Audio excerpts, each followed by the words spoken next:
Welcome back, runners. So I've covered all updates so far when it comes to After the Fall, and I think we could use the information we've gotten through previous updates to somewhat predict what we could see in Season 2.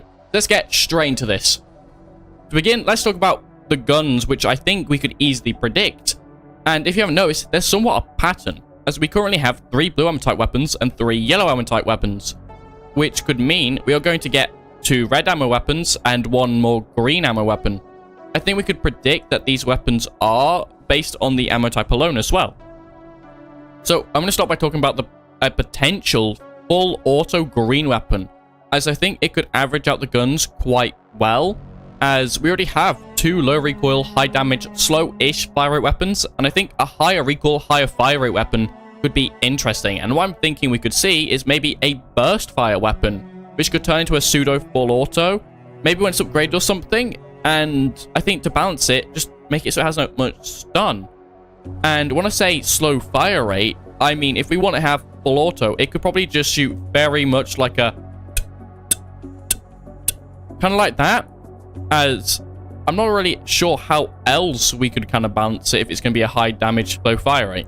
Now though, let's move on to the 2 red ammo weapons, and I'm predicting that we're going to get a full auto shotgun and something I brought up in a previous video, which is a slug shotgun. So let's begin with the full auto, as I think it's easier to explain. So the full auto shotgun is, well, just that, a full auto version of the shotgun, which I think could do less damage and have a very slow fire rate, aka something akin to the non-upgraded MT. But I think as long as it doesn't have a faster fire rate than someone speed pumping the OG shotgun, then everything should be quite balanced. Next though is the slug shotgun, which, if you don't know, a regular shotgun has a round loaded in, which, once the trigger is pressed, part of that round breaks and releases the pellets inside. But with a slug shotgun, the round is loaded and is fired, somewhat akin to a normal gun. And I think an easy way to demonstrate this is in a game called Rainbow Six Siege, which has a gun called the AA-12, which is a slug shotgun. As you can see, it has a lot of power and has a lot of range, and if we got a slug shotgun in After the Fall, we basically wouldn't require a sniper to be added, as the slug shotgun basically would be our version of a sniper. And now that I've talked about what we could see with the ammo types going forward, I'd be happy to see you guys in the comments discussing what you think could come into the game. And whilst you're down there, you might as well see if you're subscribed, and it would help out the channel a lot. Thanks. Now, the next thing I would like to talk about is a potential ranged enemy type, as in my opinion, the enemy would have to do a lot of damage or cover a large area with ranged attack. Somewhat like a spitter from Left 4 Dead, which, if you don't know, shoots acid at players, and if those shots miss and hit the ground, they basically make a layer of acid gunk, which you have to work around. And this could make boss fights quite interesting, as if you're training a bunch of Zeds and you see the acid hit the ground, you're going to now have to kind of manage your train around that and adjust your pathing and wait basically until it's gone. And not only that, I think there could be a different type of ranged enemy, something like a artillery kind of enemy, which I'm going to call the lobber, as I think it could be quite interesting to see an enemy that kind of stays near the spawns and fires down from a range with explosive meatballs or something.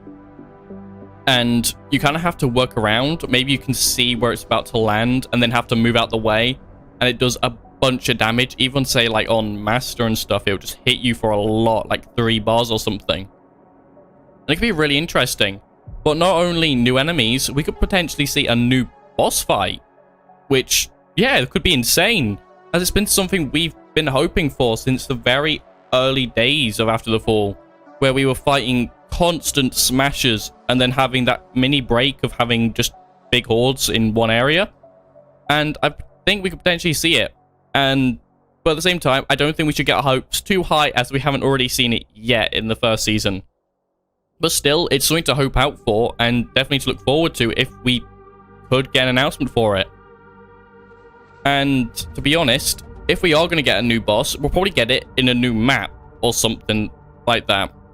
Which brings me to the last thing, maps. As for right now, After the Fall takes place in America, which means there is quite a bit, but not too much when it comes to new areas / environments we could explore.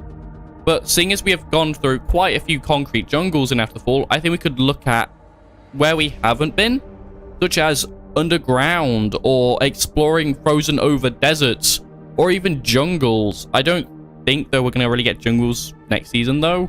That's just in my opinion. Or to be honest, they could give us a complete curveball and send us to a frozen over ocean where we could fight our way across as snowies drag themselves up through frozen cracks and an smasher just bursts through the ice to initiate the boss fight. And that could just be really cool.